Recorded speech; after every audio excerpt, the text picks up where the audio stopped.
Hello বন্ধুরা, কেমন আছো তোমরা? আশা করি ভালো আছো। আর আমিও মোটামুটি ভালো আছি। এই দুদিন ভালো ছিলাম না, তো তোমাদের ভালোবাসায় আশীর্বাদে এখন অনেকটাই সুস্থ আছি। তাই ভাবলাম যে ছোট্ট মোট্ট একটা ভিডিও নিয়ে তোমাদের কাছে লং ভিডিও নিয়ে আসি, কারণ অনেক দিন ধরে কোনো বড় ভিডিও ছাড়া হচ্ছে না। তাই জন্য ভাবলাম যে তোমাদের সাথে শেয়ার করি। দেখো, বাবা ভোলেনাথ আমাদের বাড়িতে চলে এসছে। তো বাবাকে দেখো শুয়ে দেওয়া হয়েছে, যেহেতু পূজা হবে তার জন্য।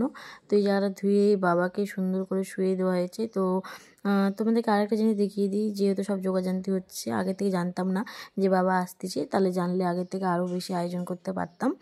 তো দেখো ফাইনালি তো বাবাকে শুয়ে দিয়ে তো সব যোগাযান্তি করা হচ্ছে। আর দেখো এদিকে একটা জিনিস দেখিয়ে দিই, যে দাদাটার শরীরের মধ্যে কীভাবে দেখো পিন গাঁথে টাকা তোমার দেওয়া আছে, মানে পিনের মধ্যে টাকা গেঁথে দাদার চামড়ার সাথে দেওয়া আছে। তো আমার একটু খারাপ লাগলো, কিন্তু খারাপ লাগে কিছু নেই, ওদের ওটা অভ্যাস হয়ে গেছে, কারণ ওদের গোটা শরীর বাঁধা থাকে। তো এর থেকেও আরও বড় জিনিস দাদার গায়ে গাঁথা থাকে, কারণ যেদিন মেলা হয় সেদিনকার পিঠের মধ্যে বড়শি, অনেক মোটা বড় বড়শি দাদার পিঠে গাঁথা হয়। দেখো কত দাগ আছে। তো প্রত্যেক বছরই এই জিনিসটা হয়। আর দাদাটা কাউকে দিয়ে করছেন, যোগাযান্তি দিদিন আগিয়ে দিচ্ছে, কারণ দাদাটা নিজেই পূজা করবে, অন্য কেউ পূজা দেবে না। তো দাদারা দেখো সব নিজে নিজে যোগাযান্তি করে নিয়ে নিজেই পুজোয় বসবে। তার জন্য ধূপকাঠি প্রদীপ সব জ্বালিয়ে নিল। আর দিদিন সব পুজোর ফুল টুল সব আগিয়ে দিচ্ছে, তার জন্য দাদাটা এখন পুজোয় বসবে। তো দেখো সব জোগাড় করে নিল। আর এই কাকুটা ওদিকে চলে যাচ্ছে, যেন কোনো যদি দাদা পুজো বসে গেল।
ফাইনালি দাদাটার পুজো হয়ে গেল। তো দেখো দাদাটা উঠে চলে যাচ্ছে। আর তো আমরা ভাবলাম একটু প্রণাম করে নিই, তো ঠাকুরকে একটু প্রণাম করে নিয়ে তোমাদের সাথে শেয়ার করলাম। তো কোথা থেকে তোমরা ভিডিওটা দেখছো অবশ্যই কমেন্ট করে জানাও, তো আমার খুব ভালো লাগবে। আজকে মতো ভিডিও এখানে টাটা।